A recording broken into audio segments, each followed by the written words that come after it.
on. Andy Fyon is a very modest man, but I think of him as the famous, fabulous Andy Fyon. He's like one of those crossover bands. You just don't know whether he's going to be country or rock, Western. Is he a photographer? Is he a crazy adventurer storyteller, sinking into bogs, a wildlife photographer, or maybe a teacher? In truth, whenever I go for a drive in the country now, the common refrain is, where is Andy Fyon? So every time we see a rock, we see a wildflower, we find ourselves in an alvar. Do you like that? We want to know what Andy Fyon is thinking. Yeah. His knowledge and breadth of information is just, when I asked him to talk, he said, well, I'll give you a list of my talks. And it was like a 3-day reading list. So I just said, maybe you should just pick one for us. So his topic tonight is the plants that grow on lime, or those, he calls them Tums. So it's those lime soils and what plants would be found there. So I'm hoping he's here. So welcome Andy Fyon, if he's here. Yes. Yay. Welcome, Andy. Thank you, Mary-Lise. Thank you very much. Oh, there you are. Yeah, there I am. Yeah, just quietly sitting here listening. I was going back through emails today, and you and I began a discussion back in 2018, I guess, to see if we could. I've been stalking you all these years. Well, I'm flattered. I extend some thanks to Clement as well, because we've had at least 3 sort of encounters back and forth to make sure the technology worked, just to ensure that you folks had a reasonable experience this evening. And I trust we're both our video and audio and lighting is actually working. I'm going to share my screen, and actually everything disappeared. So Clement, how do I, share screen? There we go. And it says share, and you should see nothing, I guess, at this point. Let me just get rid of some of this stuff. Don't want to see that. I'm going to bring up the PowerPoint. Yay. There we are. Very good. Thank you. You might notice that some of the layout of the screen we've tried to design this so that it accommodates the facial boxes down the right side. Geologists generally, although we're introverts by and large, when given an audience, we generally have little difficulty telling stories, and generally have no shortage of stories. And that's an allusion, I guess, to Mary-Lise's comments about the sort of variety of stuff she comes across on my Facebook page. But tonight we're going to talk about flowers, and in particular, certain types of wildflowers that grow on limestone rock, limey rock. And in the title, I've used the word Tums, and I have a box of Tums here. I hope people can see. I don't want you to think that my life revolves around a bottle of Tums, but if you happen to have some in your household, a favorite pastime of geologists is to go shopping and look at the labels to see in particular the ingredients. And Tums in particular is made up of the same material that constitutes this rock, calcium carbonate. So effectively, when you have lots of stomach acid and you eat Tums, you're actually eating rocks. So it's just a little bit of insight about the sort of medicine that you might be taking. This is a bit of a crossover talk because I'm a geologist by training, and for most of my career, I spent a good deal of time actually trying to see through plants to try and understand what's beyond them, beneath them, and around them. And eventually you sort of capitulate and you say, well, probably there's a story in the plants, and the plants are helping me understand what the geology is.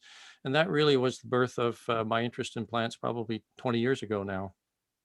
Now, before we actually get into the talk, because I'm sitting here in Ottawa, I too have a land acknowledgement. Mine's a little briefer. I acknowledge that the land where I sit is the traditional unceded territory of the Algonquin and Anishinaabe people. And they're the folks who have the unceded territory in the Ottawa area. A couple of disclaimers up front, and depending on the audience, this is either framed as a plead for clemency. I am not a botanist. I'm not a biologist. I'm not even a particularly good gardener, although we dabble with wildflowers. I am a geologist, and the wildflowers are a hobby.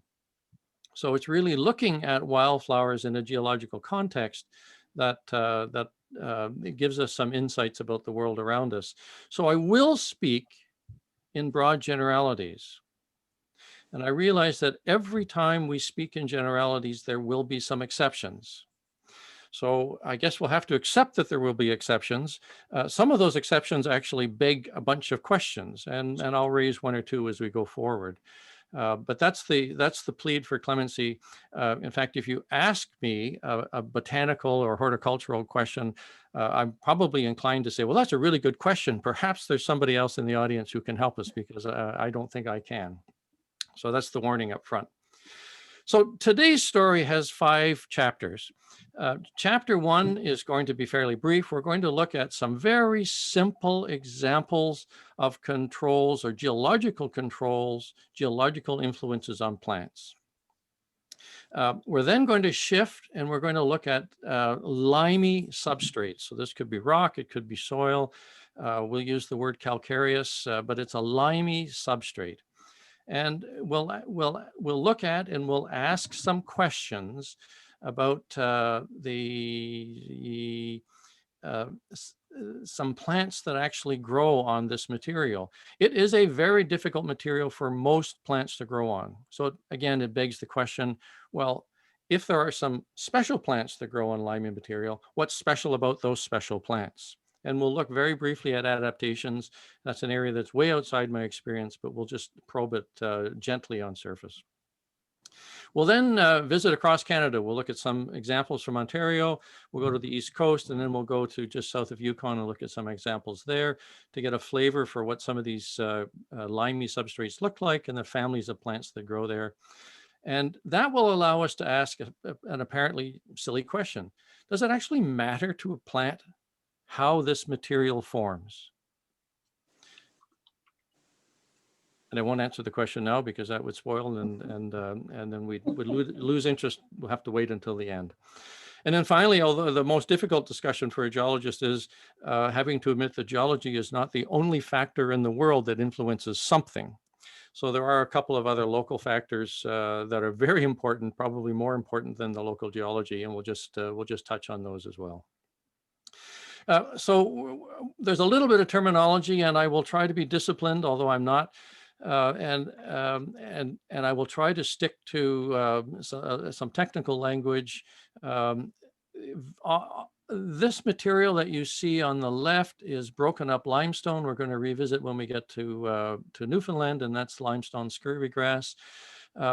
This material is variously called limestone gravels, a calciphile environment, and the plant itself is sometimes called a calciphile plant, or my mentors tell me calcicolous is a more appropriate technical name to describe a plant that grows in this calcareous material. And that's not to say that calcicolous plants don't grow elsewhere. They do and they can. They just don't grow very well elsewhere. And very often, if presented with an unfortunate situation of finding themselves in an acid environment, those calcicolous plants will ultimately struggle, wither, and perhaps die away over a very short period of time. So our focus today is going to be on some plants that grow in this limey material, which is a little bit more common than we think. All right, chapter 1, we'll just do some quickies. This is a rock. The rock is brown. It's got a footprint in it for scale. And you can see that there are some cracks and there are some fractures. Where these cracks and fractures have opened a little bit more widely, it's possible for dust and soil to get blown in, and that then becomes an environment that's suitable for containing water. And of course, it allows us to then, it allows plants then to set root and gain a foothold. So plants need some basic parameters in which to survive, and growing on bare rock is not one of them, even if it's a friendly rock. So this is a very simple example of how the history of a rock, which creates cracks and fractures, can create an environment suitable for plants. Slightly larger scale in southern Alberta, this is probably about 300 meters from top to bottom. There are actually two types of rock here. The white colored rock is made largely of the mineral quartz. White beaches in northern Canada, for example, or in the Muskokas are formed of a lot of quartz. Quartz is largely silicon and oxygen. It has no nutrients of interest to a plant. It's got no nitrogen, it's got no phosphorus, it's got no potassium, virtually no trace elements. And if you look at the white rock, there's a story that we can see from a distance.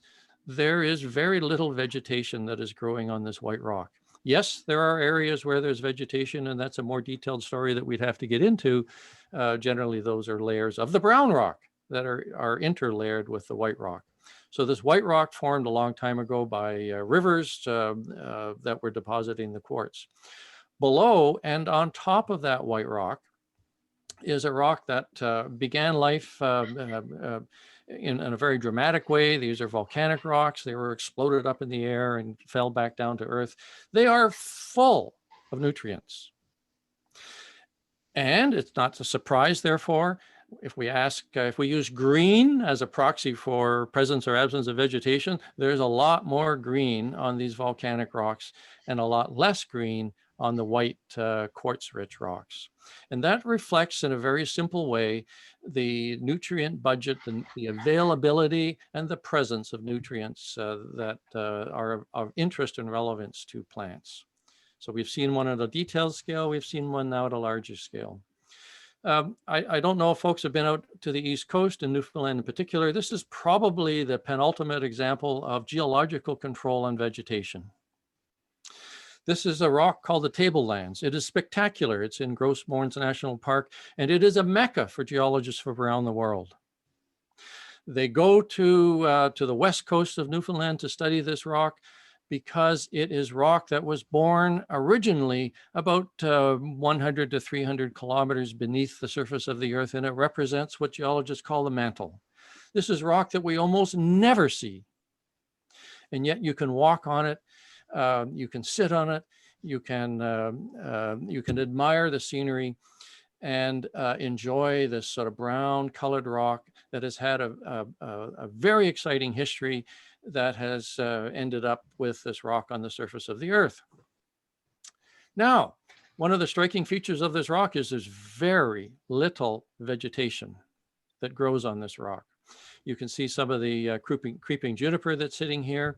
There are some quote unquote serpentine endemic plants. So there are some plants that are specially adapted to growing on this rock. But there's not very much in the way of vegetation. Now you contrast that with the rock, the mountain in the background. The mountain in the background is about the same distance from the ocean. It's about the same elevation, so we can eliminate climate and elevation factors. It is a different rock. It is a rock that is made of different constituents. Those constituents are much more favorable to host vegetation. Unlike this brown rock, which I would say, depending on the audience, is actually a poisonous plant. It is poisonous rock. It is poisonous to most plants because it contains a lot of iron, which gives it the rusty brown color, a lot of magnesium, and more particularly, it contains a lot of nickel and cobalt and copper. And those elements are poisonous to most life in high abundances. And in the brown rock, some of those, what we would call normally trace elements, are present in concentrations, in weight percent concentrations. So they are very abundant in this brown rock that was born in the mantle. And unless you're a specialized plant, you cannot live on this rock. So it is perhaps one of the best examples of the geological control and influence on vegetation. It's a whole other story, by the way, and that's a story for a different day. Most of us probably came across this example, the pink lady slipper on the left and yellow lady slipper on the right. Early in our career, people would tell us, well, if you found pink lady slipper, then you must be sitting on acidic rock. Conversely, if you're seeing yellow lady slipper, you must be sitting on limey rock. And of course, we can actually test this. We could go to iNaturalist, and this is the distribution of pink lady slipper on the left, yellow lady slipper on the right, as of late September. So these are observations that are posted by citizen scientists. And there's a very interesting pattern. If you look at the pink lady slipper, in fact, most of the pink lady slippers are in the north shore of Lake Superior, north of Manitoulin, include the Muskokas down towards Kingston and sort of over towards the Ottawa area. But the bulk of them are in this in an area north of Manitoulin, north of Muskoka. Now there are exceptions in southwestern Ontario. We'll talk about those in a minute. Likewise, the yellow lady slipper, there's a very interesting sort of antipathetic relationship. Most of the occurrences posted by observers of the yellow lady slipper are largely in southern Ontario, south of that line between North Channel, south of the Muskokas, and up towards the Ottawa area. I'll just draw your attention to the Tri-Town area up here in Lake Temiskaming. We'll come back to that in a moment. So very simply, we can see at this level, there's kind of a spatial distribution that separates pink lady slipper on the left from yellow lady slipper on the right. Now let's throw some geology on that. Geologists love maps. That's part of what geologists do, and they love colors. And each color represents a different geological material.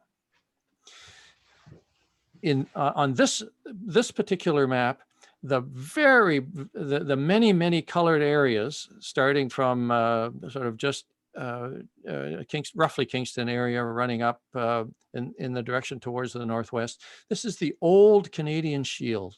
These are the rocks that have been around, have had a long and joyous life for up to 3 billion years, a little bit longer. Those Canadian Shield rocks are generally considered to be acidic. Now, those are terms I don't like, limey and acidic and basic, but these rocks in the Canadian Shield are considered acidic, and that's where most of the pink lady slippers are found.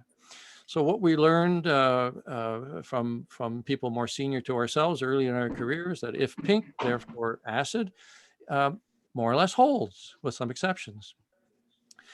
With respect to the yellow lady slipper, they're generally coincident with these rather fewer colored rocks in southern Ontario, from Ottawa all the way down to Windsor, Bruce Peninsula, or the Bruce Peninsula here, Manitoulin Island up in here. Those are the limey rocks. Those are the limestone rocks that you would see driving along Highway 401. And that's the home of most of the yellow lady slipper. Now, I mentioned the exception. There's a little cluster up here of yellow lady slipper, and that's in the Tri-Town area, New Liskeard, New Liskeard area, Lake Temiskaming. Up in that area, there's another small pocket of these limey rocks. And isn't that interesting? The small pocket of limey rocks is there, a microcosm of southern Ontario, and that's where we find the small pocket, the small cluster of yellow lady slipper. So at various scales, we're starting to see this relationship between the composition of the substrate and its influence on some of the plants. Now, there are other exceptions, and the easiest way to dismiss those, because it would be a whole talk in itself, is that it's possible to create these limey environments through other processes. And a number of these exceptions in the far north were created by glaciation. In other words, glaciers scraped the limestones from the James Bay, Hudson Bay lowland, moved them south, and created local environments. And similarly, in the south, where we have a few examples of the pink lady slipper, pinery, for example, it's not uncommon to find groves of coniferous trees, and those coniferous trees shed their needles, and those needles in their decay create a microacidic environment. So you have to be very careful when you're making the broad generalizations that I am making. And if you find something that looks unusual, it's always good to ask questions of the material where that particular plant sits. But on this coarse scale, we see a reinforcement that geology is influencing the distribution of two different types of orchid. So we get a sense that, that geology itself has some influence, sometimes a dramatic influence on the locations and distributions of some plant species. Now, let's switch to chapter 2, which is to start considering these limey calcareous substrate, whether it be soil or rocks, not going to make a lot of difference for the discussion we're going to have tonight. We're going to ask ourselves what's unusual about that limey substrate, and what's different about those special plants that seem to survive on that limey substrate. Well, this is what the limestone looks like if you were driving in Kingston area or Windsor area, Bruce Peninsula, Manitoulin. This is what the limestone looks like. And we're going to delve into chemistry just a little bit, probably enough to make some of you a little bit uncomfortable, but that's good. I'm sitting here talking about plants, which is way outside my comfort zone. So this limestone is made of the mineral calcite, and calcite is calcium, a little bit of carbon, a little bit of oxygen. There's no nitrogen, there's no phosphorus, there's no potassium, there's virtually no trace elements in here. If I use the word dolomite, dolomite is essentially calcite with a little bit of magnesium in there. So again, no phosphorus, potassium, or nitrogen. Other interesting thing about these rocks is that if you were to grind them up and mix some water in, you could actually create a solution of a water-based solution that is quote unquote basic. In this case, pH of 8. If you were to distill water, you could take it from your sink, distill that water, it would have a pH of 7. We'll just think about the number. If you're dealing with baking soda is about a pH of 8, so it's starting to move towards those higher numbers. If you're using vinegar, vinegar is in the opposite direction. Vinegar is a pH of about 2.5 or 3. Limestone is in the world of pH 8 and above. It's a chemistry that is difficult for many things to live in. There's about 55% calcium in this rock. That's a lot of calcium. It is too alkaline for most plants to live in or live on. So it's a caution. It's a generalization, but that's the general characteristic of the limey substrate. Lots of calcium, a basic pH, much like baking soda, hard for plants to live in. If we look here at sandcrest on an open area on Manitoulin, this is an alvar pavement. We're going to define alvar in a bit more detail. This is the environment that is so difficult for plants to live in. It is nutritionally poor. Again, we've reiterated there's no nitrogen, phosphorus, and potassium, very few of the essential trace elements that plants need to live in. It is a challenging chemistry for most plants, except for the very specialized. Now, last chemistry slide. The green band down the middle represents the sort of zone of sort of acid, if we can use that, that's neutral. And that's where distilled water would sit. And many plant nutrients, based on the thickness of the colored line here, are available if they're present. If we get too acid, you can see that the line thins out, tapers out. So in a very acid environment, very difficult for plant nutrients to exist. Similarly, if we go in the other direction, if we go too much into the purple, the baking soda end, where pH is 8, 9, or 10, you can see in the case of phosphorus that purple band thins. In the case of some of the trace elements, they become very thin. So we've got two factors here to consider from a chemical point of view. First of all, the chemistry from a calcareous point of view discourages plants from some nutrient perspectives. But that assumes that there's actually nutrients in the rock. And we've already explained that there are very few nutrients that are amenable to plants in the rocks to begin with. So what nutrients are there, in many cases, are much more difficult for plants to even access. So there's a couple of reasons why the geology is so detrimental and discourages most plants. Nutrients aren't there, and if they are there, they're not available in a form that is accessible and can be used by plants. That's really all I want you to take away from this slide.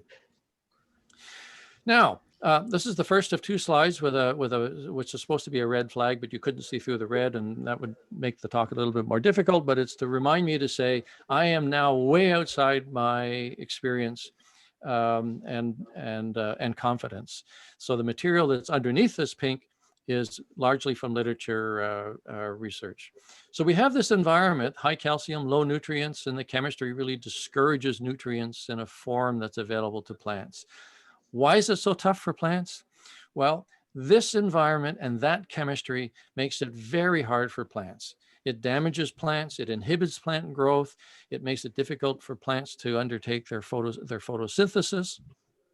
It's a tough place for most plants to live. It's a tough place for most plants to live, and that's a function of the biochemistry of the plants. But we know that there are calcareous plants or calcicolous plants, calcifoul plants. So there must be something special about those plants, like the Seneca snakeroot that actually grows on these limestone rocks. So what is it that's special about those plants that allows them to sort of laugh at this chemical stress that the geology is throwing at them? Well, again, warning outside my experience, largely from literature research. With respect to the trace elements, remembering there's very little trace element in that rock to begin with, in those limestones and those calcareous environments. Some plants will create their own organic acids to try and access, fix, and draw those chemical components into the plants.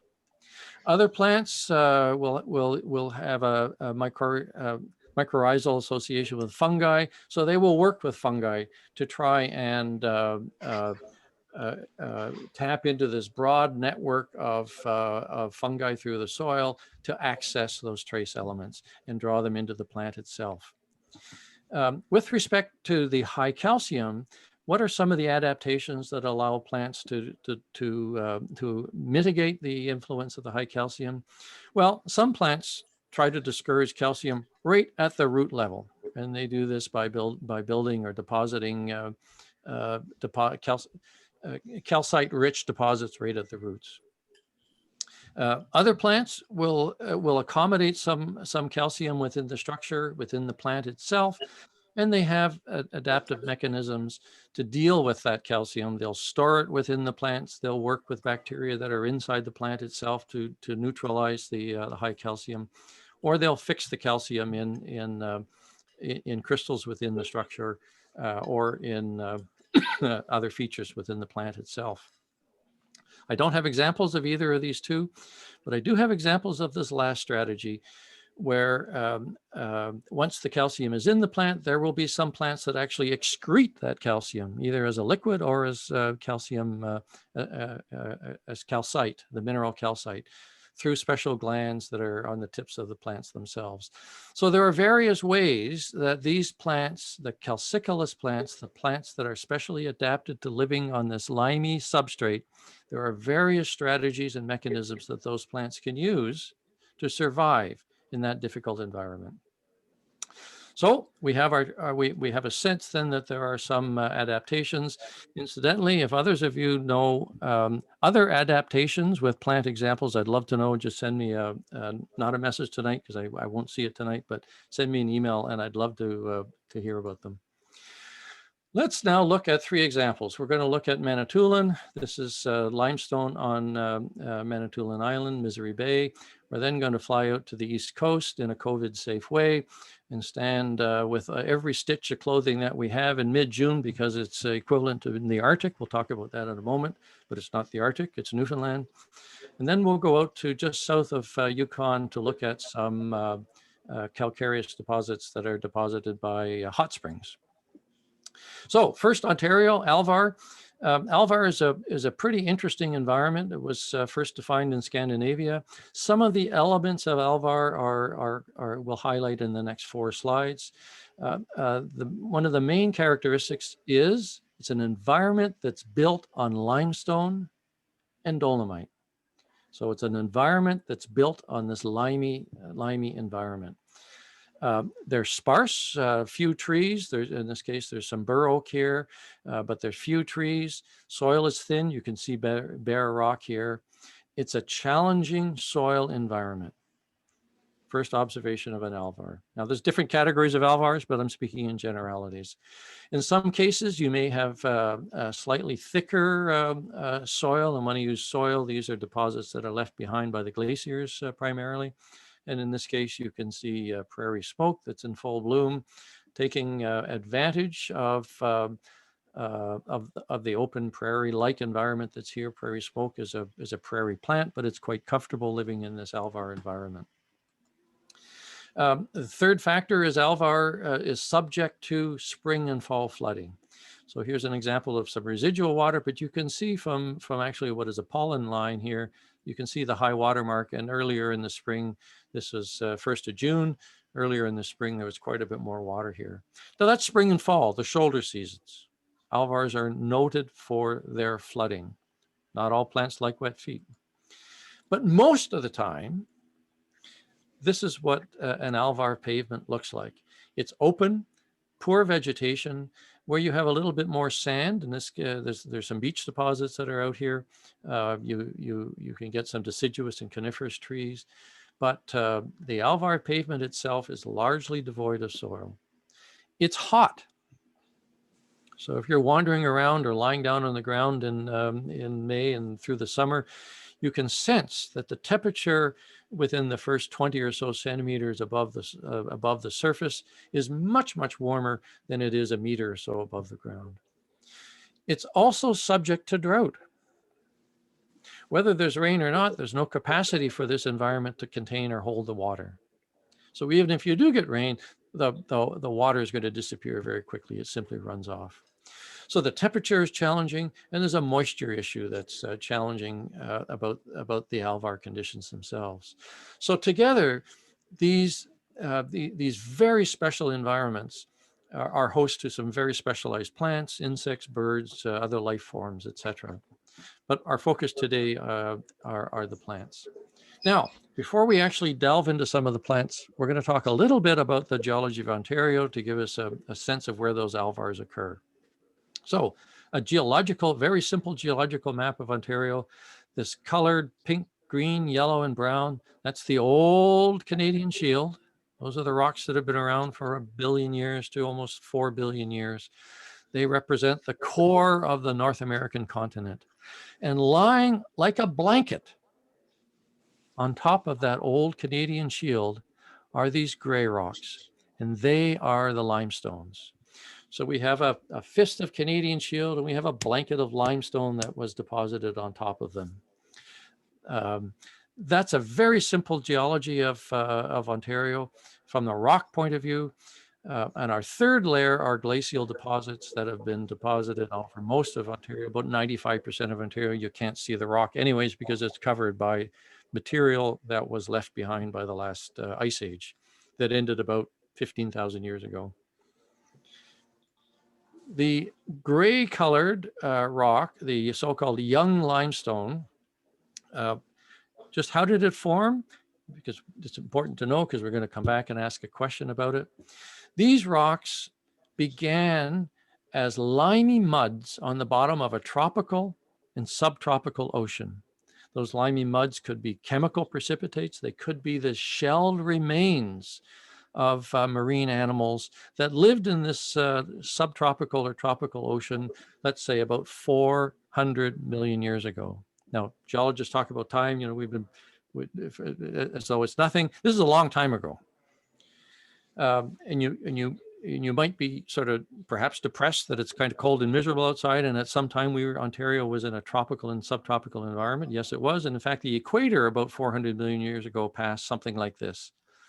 And that's a whole other story. That's really a testament to the Earth and the material on the surface of the Earth moving around on timescales of millions of years. So at one time, Ontario was sitting on the equator. As those muds, though, excuse me, accumulated and were buried and got compacted, they were transformed into rock. And that's the home, that's the process by which we get our limestone. And there's a more complicated evolution of dolomite. But that's the process by which the limestone formed. It formed as a limey mud on the bottom of a warm tropical ocean. Mm. It is the home, those limestones are the home of our alvars, and therefore the home of the calcicolous plants. So the alvars we're familiar with. These are the alvar red dots. Manitoulin Island has a lot of, probably some of the best alvars I've seen in Canada. Bruce Peninsula, Lake Erie area, including Pelee Island. Carden is sitting up here, Napanee Plain, the burnt lands over by Ottawa. So there's a large number of these classic but rare habitats, excuse me, that are preserved in Ontario. Now we're going to look at some examples from Manitoulin and get into the plants. We would be remiss if we're going to talk about Manitoulin Island and we didn't talk about Manitoulin Gold or Lakeside Daisy. Actually, I guess the accepted term now is Lakeside Daisy, the accepted informal term, because Manitoulin Gold had other connotations that excited a different clientele. You can see the sort of three pathways or three panels of Manitoulin Gold and or Lakeside Daisy, and these plants are actually focused along a crack or a fracture in this otherwise limestone pavement. And if we look closely at the Lakeside Daisy itself, it's a plant that's well adapted to full sun. There's nothing there to obscure the sun. Well-drained environment, because after you get through the spring floods, this is an area that's essentially parched. So it's well-drained, it's dry, typical sort of leathery leaves. That's an adaptation of many plants, this convergent evolution that helps plants tolerate this very dry environment. So this is one of the very rare and special plants that's adapted to live on this alvar environment. As we move into a second environment, it's interesting to think that actually water can dissolve rock. So this is an alvar environment, and you see cracks or little crevices of open space. And those little crevices were created by natural water that is actually slightly acidic, and that natural water has dissolved away the rock itself. And the geologists have a name for this. These sort of tabletops are called clints, and the crevices are called grikes. And the clints and grikes create an environment, a microhabitat for certain types of plants. So here's an example looking at a cliff break, and it's growing in one of these grikes. The Lakeside Daisy was also growing along some of these cracks that started to dissolve in the rock.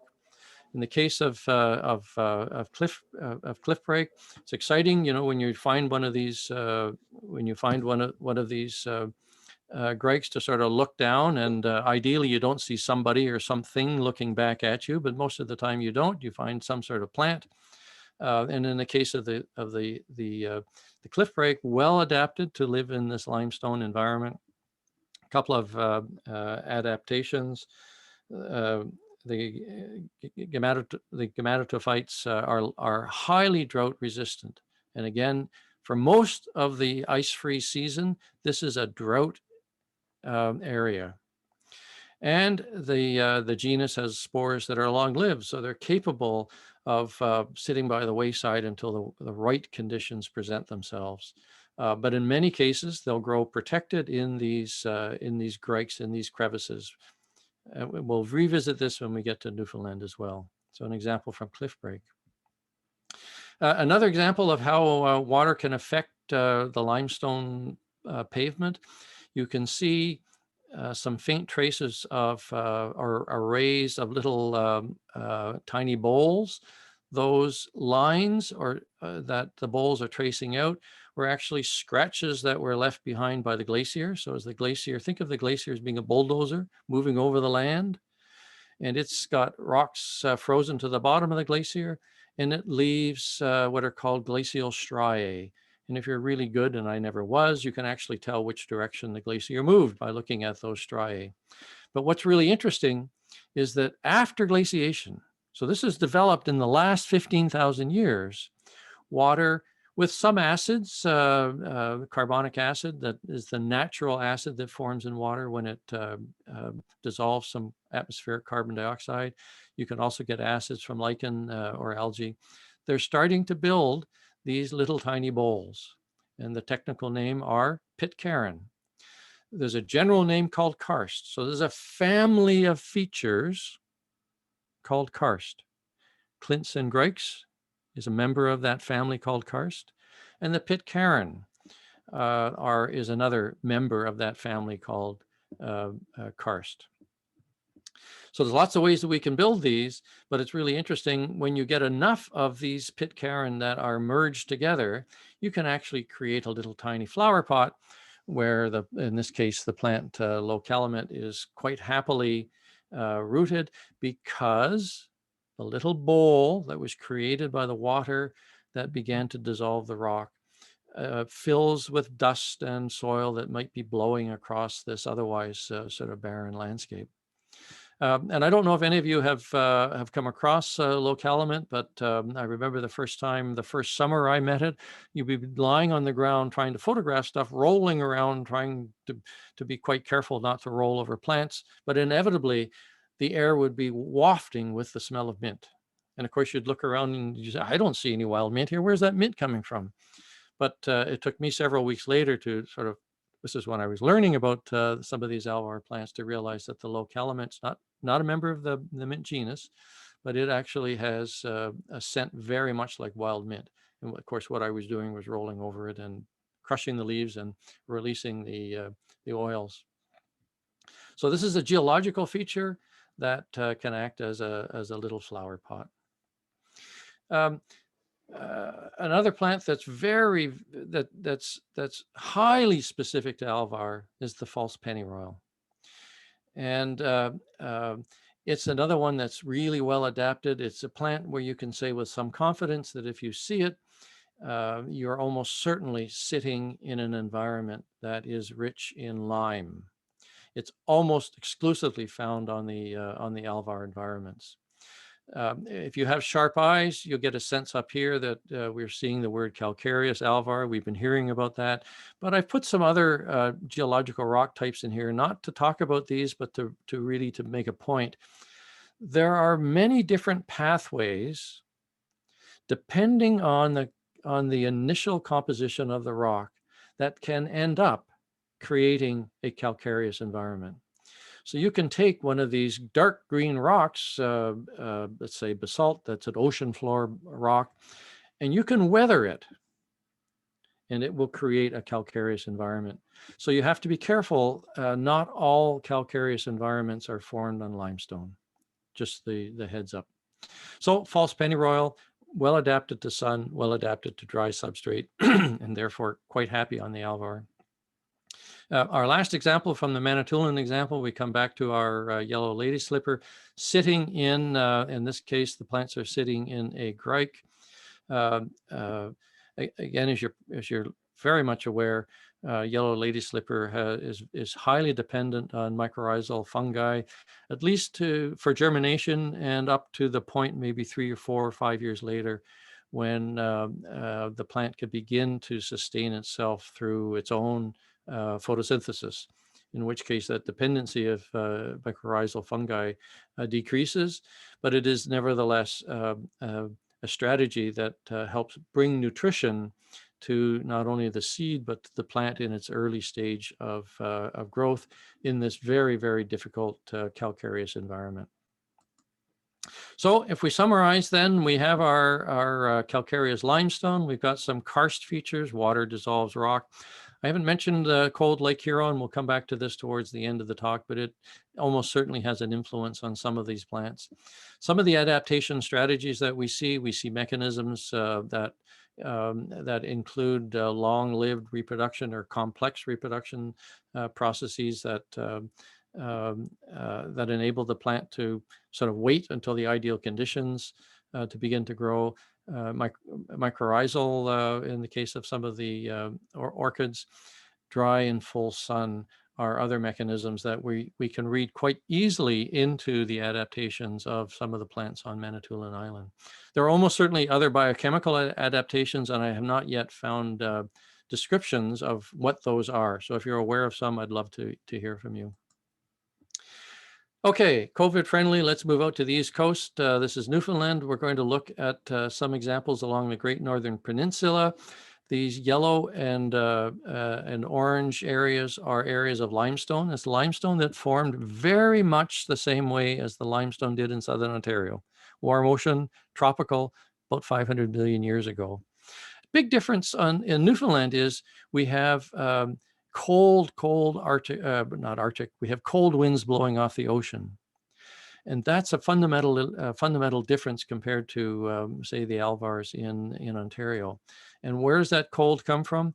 Well, there's the Labrador Current. Most of the current goes off the east coast of Newfoundland, but there are splays that come off and through the Strait of Belle Isle. So the difference that this other factor contributes is not only do we have calcicolous flora, but we have Arctic alpine flora. And they're sustained by the unbelievably miserable and cold weather in late May and early June that you experience and enjoy doing your geobotany along this Great Northern Peninsula. A couple of examples. This is what are referred to as the limestone barrens or limestone gravel barrens. You can see it looks quite gravelly. This is not rock that's dumped in, this is rock that has developed in place on top of limestone because of the freeze thaw.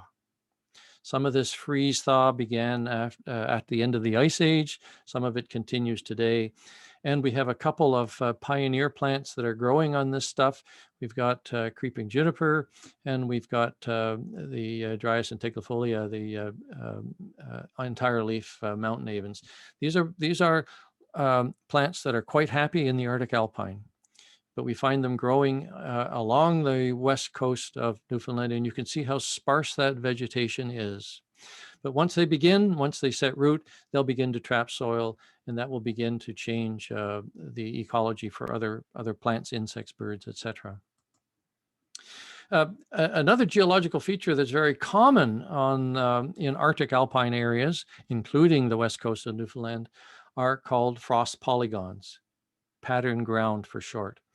These polygon areas are created again by freezing and thawing, and in the process of freezing and thawing, the larger, coarser grained pieces of rock get pushed out to the edge where they merge, and in general, it's leaving a core area of finer grained material. But from a plant perspective, there's about a 20 to 40 centimeter height difference between the top of the coarse grained material and the base of the interior of that polygon.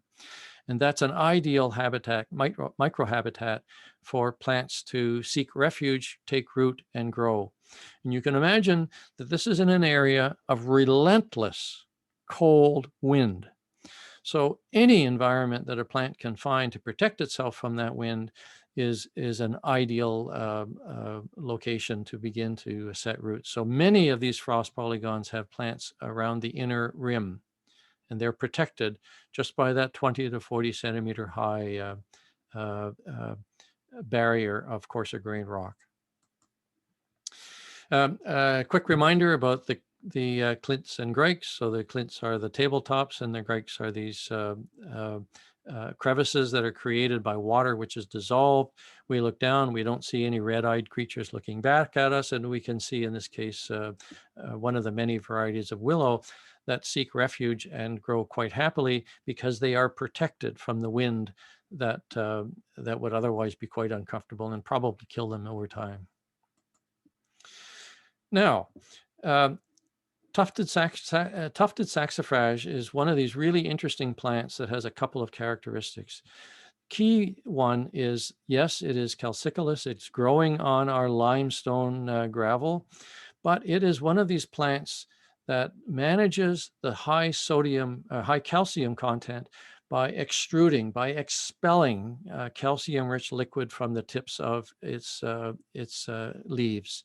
And a lot of these brown-colored areas are wet, they're discolored, and they certainly look like the calcium that's being expelled through these specialized glands on the leaf tips.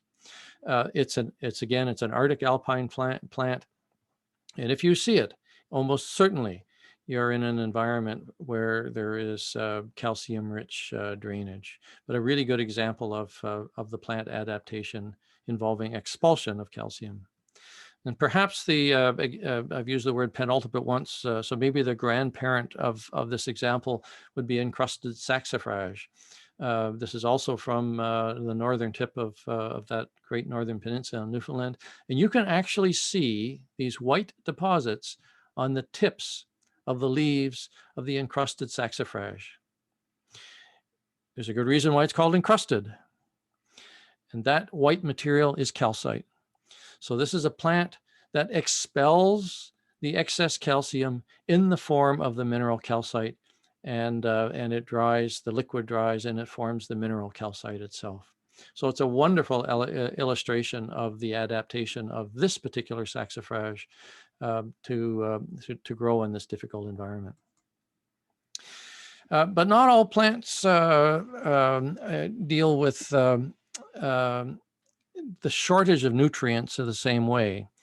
So if we are in an environment without the macronutrients and the micronutrients, a plant like the common butterwort, it has a different strategy. It's a carnivorous plant. It's insectivorous. And it traps insects on these basal leaves. The leaves are covered by tiny glands. The tiny glands excrete a sticky, pleasant to insect smelling, I'm told, a substance which, when an insect lands in anticipation of a lovely meal, gets stuck.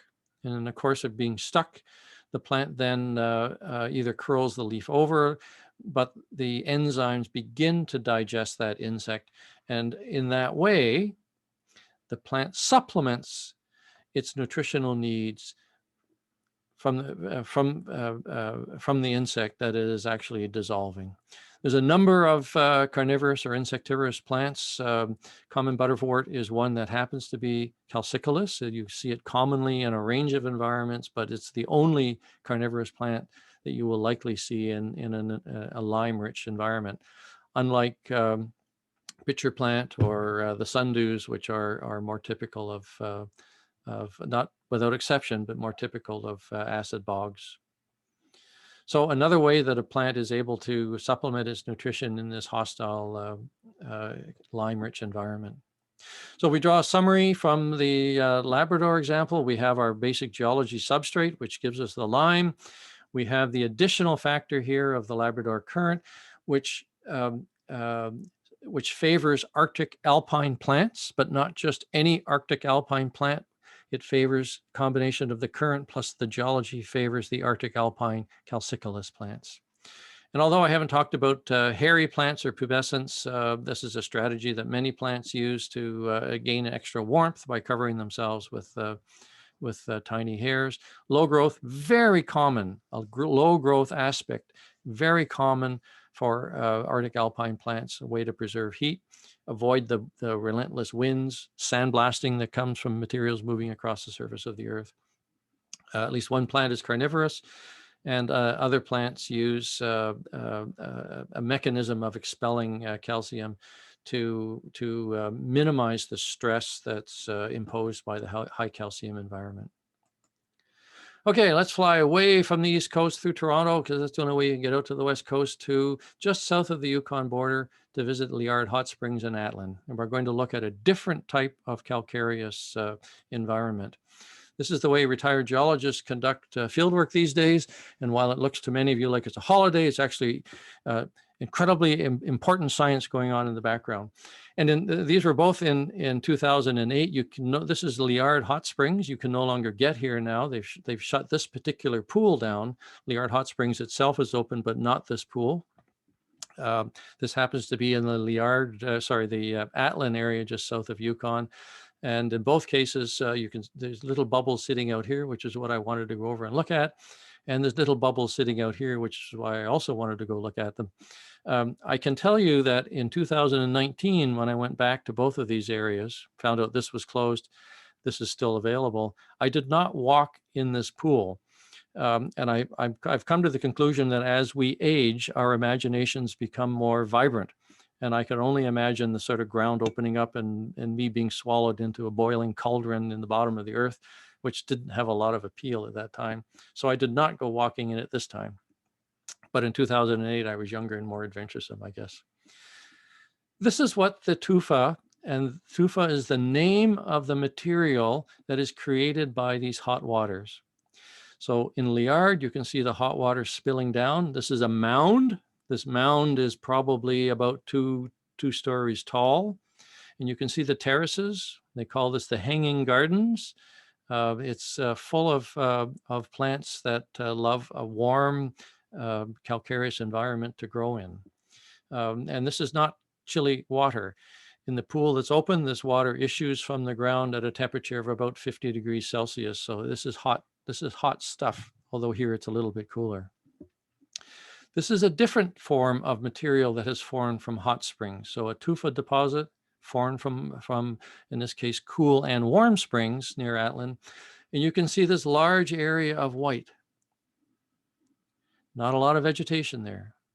Again, calcareous, difficult place for plants to grow. When you leave this material where the water's been flowing over the land and precipitating the calcium carbonate, when you leave the extent of the surface drainage of these warm springs, it returns to its sort of normal high density vegetation, spruce and other trees and other plants. So that gives you a sense of what the landscape looks like. Tufa itself is, if I were to give you a sample, or if some of you have perhaps tufa planters, you might be familiar with them. In the wild, tufa is quite soft. You can grind it up in your hand if you're feeling exceptionally strong and had your spinach that day. It is essentially the same composition as limestone. So it's calcium carbonate, yet it formed in a completely different way. So Southern Ontario limestone and Western Newfoundland limestone formed in a tropical ocean. This limestone, and we're not going to call it limestone anymore, this limestone or this tufa formed from hot waters that issued out onto the surface of the earth. But it shares the identical composition, and it shares the identical, it presents the identical nutritional challenge to plants itself. How did the tufa form? Well, this is a simple cartoon. We've got some limestone mountains sitting up here. We get snow and we get rain, and the snow melts and the rain soaks down, percolates down into the earth itself along a plumbing system. There's lots of different plumbing systems. We won't need to get into them all. Key is that water gets warmed as it goes deeper into the earth. Warm water rises, comes back up to the surface.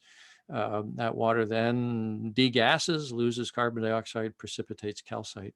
So it's very easy in the right environment to form a tufa deposit, so long as you have some heat source that's in the immediate area. The heat source can be cooling volcanic rock, and there was recent volcanoes in this part of Canada. That may be one source. Or it can just simply be the increase of temperature of the earth as you go down deeper into the earth itself. Lots of ways to generate the hot water. But this did not form in a tropical ocean.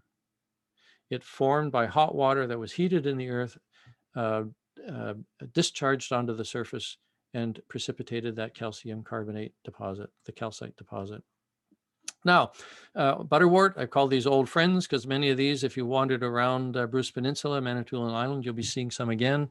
We saw common butterwort in Newfoundland sitting on the tufa itself in the warm environment. Again, a plant that sustains itself by trapping insects on these, using glands, special glands on its leaves, and that's how it augments its nutritional traditional needs.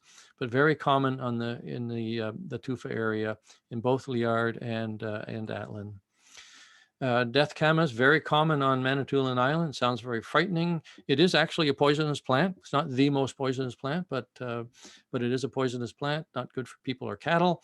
But it loves this environment of moist calcareous substrate.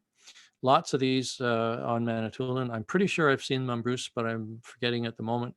Not sure I've seen them on Carden. I cannot remember, but I suspect that they're there. And it's just my memory that's fading. It's a plant that is well adapted to this sort of baking soda environment, a high pH, the opposite of vinegar. It's again an indicative plant of a calcareous environment. Cams lobelia, and Clement and I had an interesting discussion, or Clement shared an observation, and maybe he'll share it today. I probably started in past talks, I would have said, if you see Cams lobelia, you're almost certainly sitting on a calcareous substrate, and you can see it here. This is in the Atlin area. This is the tufa that it's growing in. It's moist. It is generally regarded as an indicator of calcareous setting. So it begs the question, if I see this in an area that is not calcareous or not obviously calcareous, it begs the question, why are you there? And perhaps we should be looking carefully at those areas where Cams lobelia occurs if it's not obviously on limestone or tufa, or a seep of calcium-rich liquid, calcium-rich water. There's an interesting story there, and we just, I guess, don't understand what it is yet. But prior to Clement's example, I would have said this is a really good indicator of calcareous environments. So that's the end of sort of chapter 3. We're going to move quickly into chapter 4. Does the plant really care how the substrate was formed? Remembering we had limestone-like rock formed in a tropical ocean, and we had limestone-type material formed by hot springs. Does the plant really care? So there's the warm spring material. You can see it's porous, full of holes. There's good Manitoulin or Bruce Peninsula limestone. Does the plant care? No, the plant doesn't care. The specialized calcicolous plant, what it cares is that there is a substrate that is lime rich, and that's its niche. How that material formed doesn't really matter to the plant itself. These are diametrically opposed in sort of formation schemes, and the plant doesn't care. We'll see the same plant on both environments. So not surprising, interesting observation. Home stretch, what does the local environment play? We get a sense, I think you can suspect that sort of local climate plays a big role. This is the location of Liard and Atlin warm springs. So these are out in northern British Columbia. This is Yukon border running just through here. Barely make out the boundary. This is a plant hardiness map. This is the Canadian plant hardiness map. And it's an interesting way to ask to what extent the hot springs can moderate that local environment. These areas, seen from the moon, are growing zone 1 and 2. Not a very hospitable place for many plants. But when you actually get down and look with some intrigue, in the case of Atlin, you can see watercress. And watercress grows there 12 months of the year.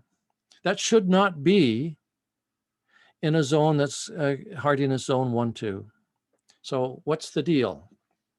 Well, more to the intrigue. This happens to be red cherry shrimp. This is an invasive species. It was not there in 2008. Somebody had the poor judgment to introduce the red cherry shrimp sometime between 2008, 2019. Their native habitat is Taiwan, and they need a growing zone of 12 in order to sustain themselves. Yet both of these species are in the Atlin warm springs 12 months of the year. So that must be telling us that the warm springs themselves create an oasis, and the geological processes create the warm water. The warm water creates an oasis. In this otherwise quite inhospitable growing zone 1-2, we have a growing oasis that might be 4-6 based on the watercress, or could be as high as growing zone 12 if we accept that those shrimp um, if we accept that the shrimp are indicative of a growing zone 12. So it gives us a sense then that the local environment is clearly moderated by the geological process, which creates a micro environment. If we go back to the East Coast, we have Arctic alpine plants that are growing in this area of Newfoundland. Just a little bit sort of north of Quebec City, certainly in the Timmins area. Now, I know we've got Arctic alpine plants on Lake Superior, and that's a different story. Similar relationship. These are disjunct plants. But the Labrador Current is creating an environment where we have Arctic alpine plants, but only the Arctic alpine plants that are capable of and adapted to live on this calcareous environment. There's a story for the lakeside daisy that's related to the Great Lakes and the temperature of those Great Lakes and the rock itself. I'm not sure I fully understand what that story is, but the simple part of the story is that you need to be close to Lake Huron, Lake Michigan, in order to find most of the lakeside daisy. I understand this example in Hamilton is a rehabilitated quarry, and there's some less well-developed lakeside daisy occurrences, and I've seen them on video in the Lake Erie area around Cleveland. But proximity to the Great Lakes and the moderation of the climate around the Great Lakes seems to be an important factor for the lakeside daisies. So to wind it up at this point, where have we been for the chapter today? We've had a look at the influence of geology at various scales in various forms with distribution of plants and certain types of plants. We've scratched our head a little bit and come to terms with the very unusual chemistry of these calcareous substrates, and it stresses plants. So there's only very few specialized plants that can actually laugh at those stressors and grow quite happily in this calcareous environment.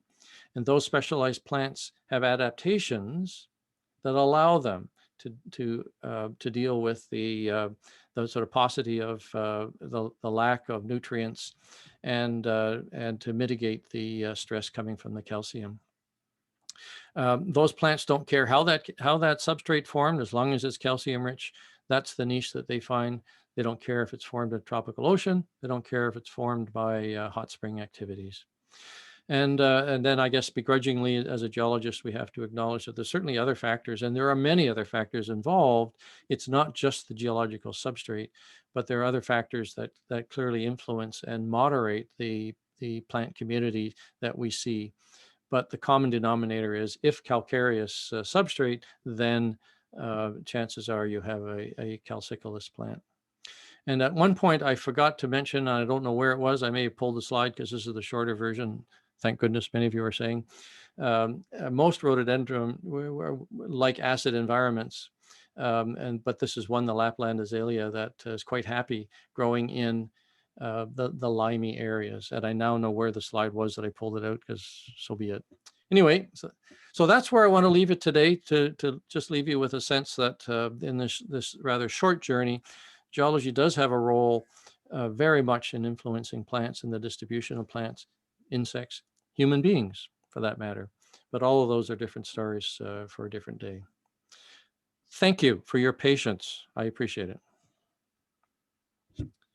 Well, thank you, Andy. I think Mary Lee's, if she's still there, might unmute and thank you. But in the meantime, I'm going to ask people who have questions to unmute yourselves and begin asking. Thank you, Andy. That was lovely. I Yay. have a You're question. welcome. I have two questions, but I don't know. Did someone else jump in? I have. Go ahead. May I speak? All right, Barbara, you're up.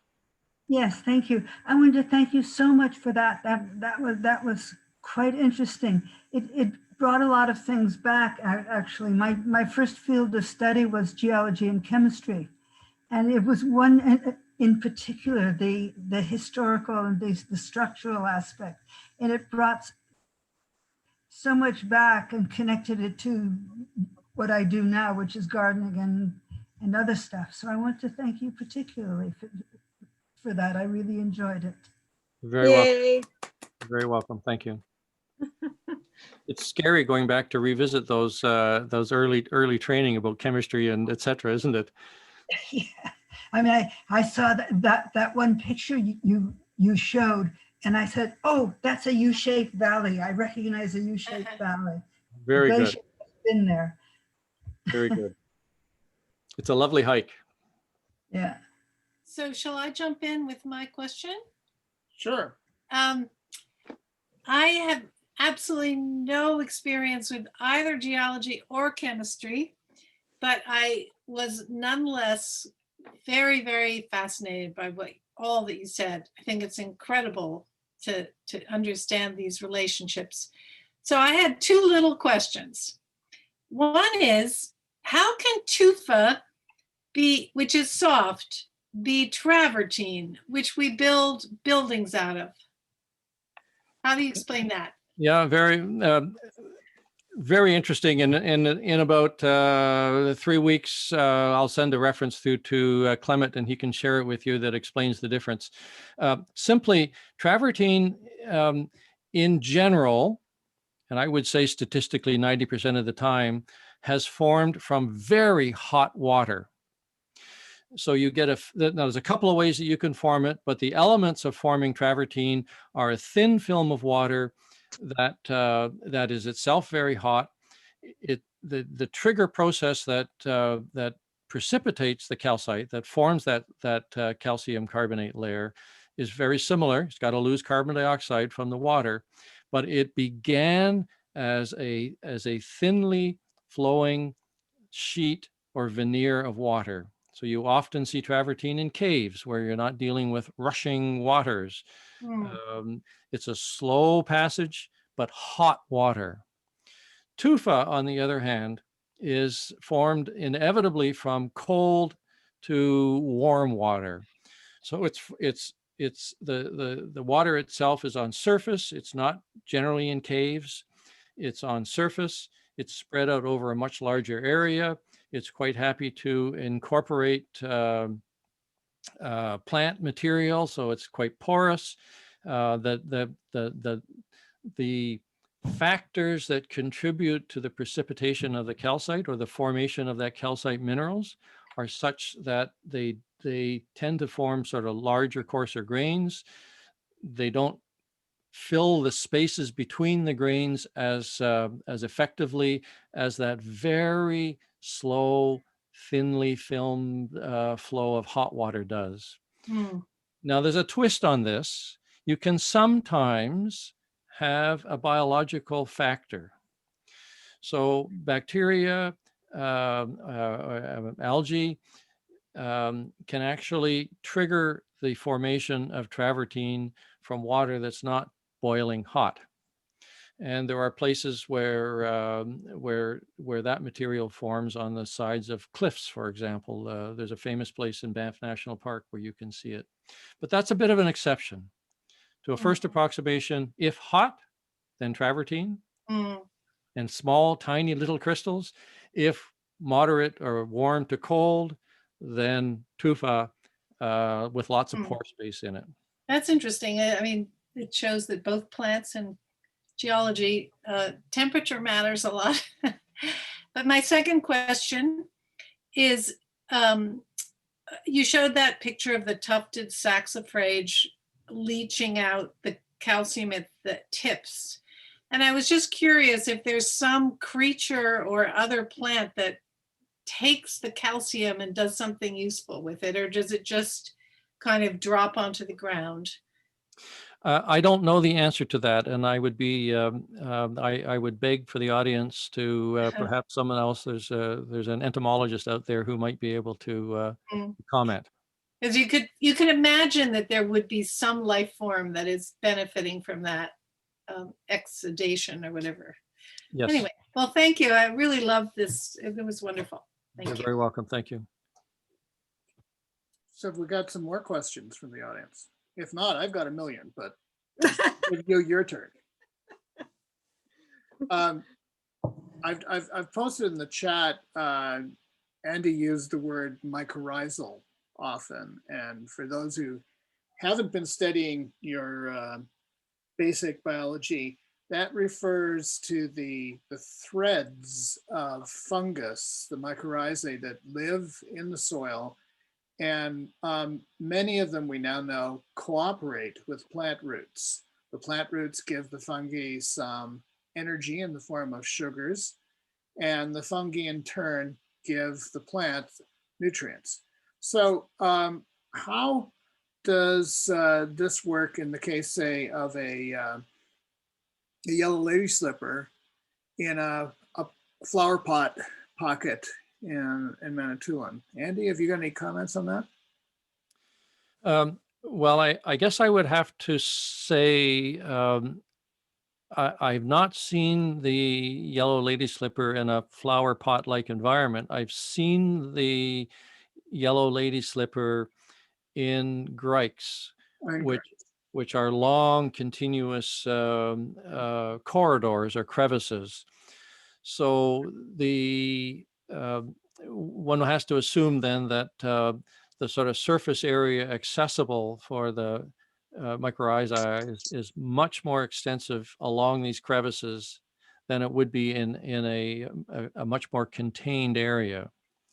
And in fact, I guess one of the tests for that is that as I understand, and I think as an experiment we ran in our garden in Sudbury, it's virtually impossible to transplant a yellow lady slipper into a new garden or B into a flower pot where the volume of material and the fungi present in the soil is completely different. It just won't survive. So the only answer I can suggest, and I look to help from others who are there, it's the surface area that's afforded by a surface area of material along the crevice itself. And they can go for tens of meters, and they can go for depths of equal dimension.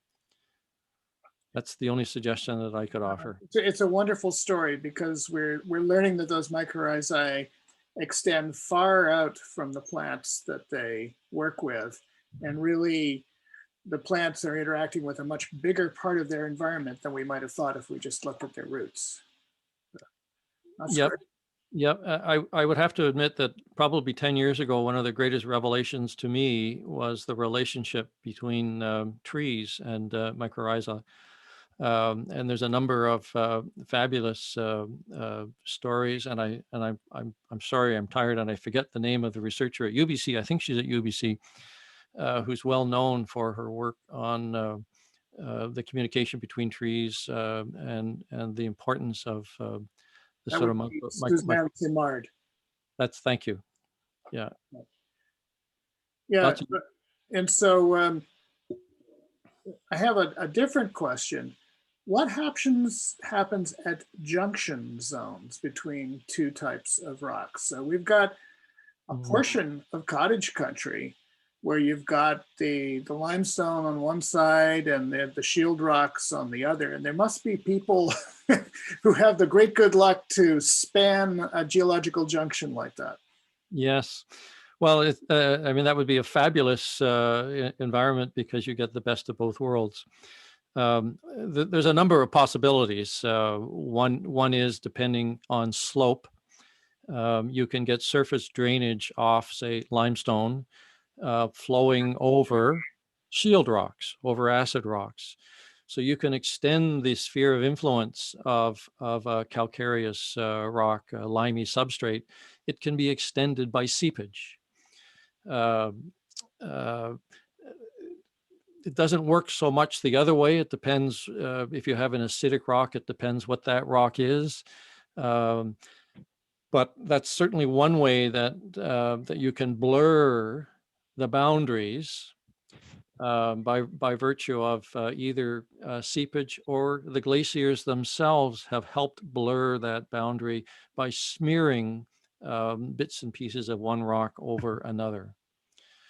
But it's certainly ecotone, I guess, is the term that I think is used.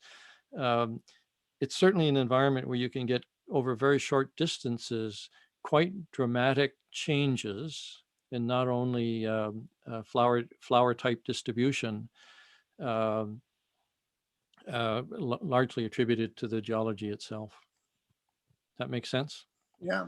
For those of you who, like me, like to read gardening books, I have picked up a lot of old British gardening books in my time, and they're constantly going on about liming things. Mm.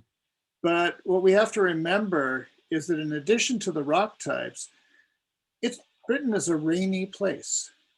And the rainier you are, on average, all other things being equal, the more acid the soil gets. And so in Britain, as perhaps in the Muskokas, adding lime to your lawn may make things that are, out of place able to grow more. And so I think for those of you who have Precambrian shield cottages, you should try putting a little strip of lime some corner of the lot and see if you see new things growing.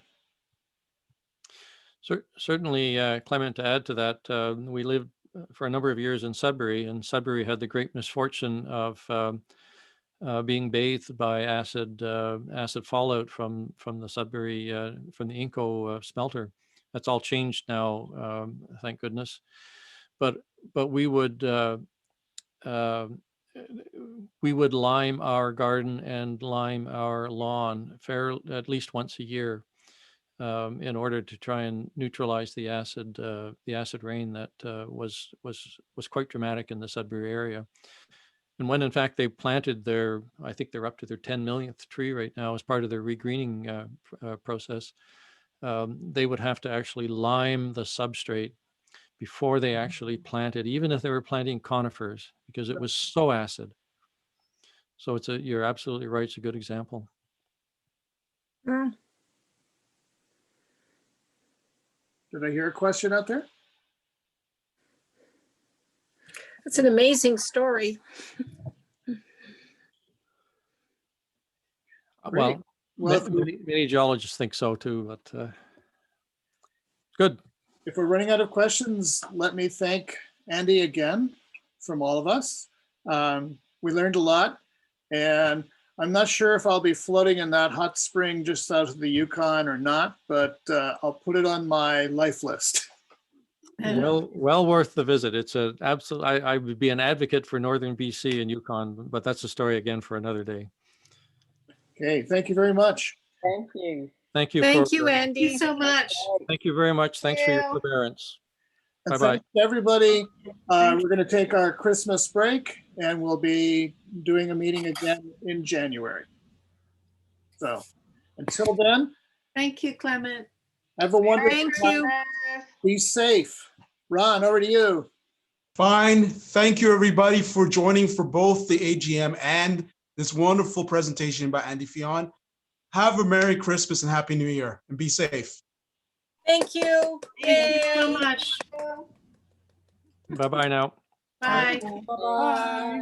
Bye. You.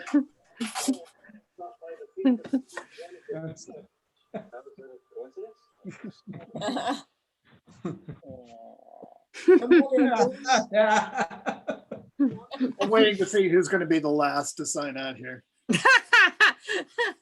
Because I have We're starting contest. Butcher. How many people came, Clement? Was there lots of people? We were up to about 41 at one point. So Did my family show up? I don't know. Who's the family? my You brother see- didn't show, and he's a geologist, and he'd promised to tune in, but I think he got busy with something. All right. Yeah, they were lovely to see you all. Thanks, everyone. Yeah. Hi, Heather. Well, Heather's good. Hi, I can't find my leave button. I've lost. I'm stuck here forever.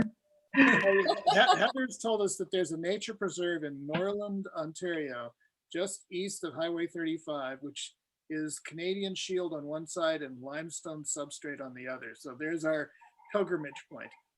I believe I went there with field botanists, and I believe it's a TFN preserve, but the Toronto Field Naturalists are in charge of it, I believe. It's a very interesting spot for hiking around and botanizing. Okay, enough.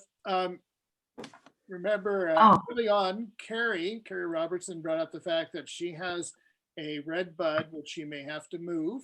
And if no one else raises their hand before April, it'll probably go to Kathy's garden. But if somebody decides that they want a nice, was it 4 or 5 year old red bud now? Carrie, is that about right?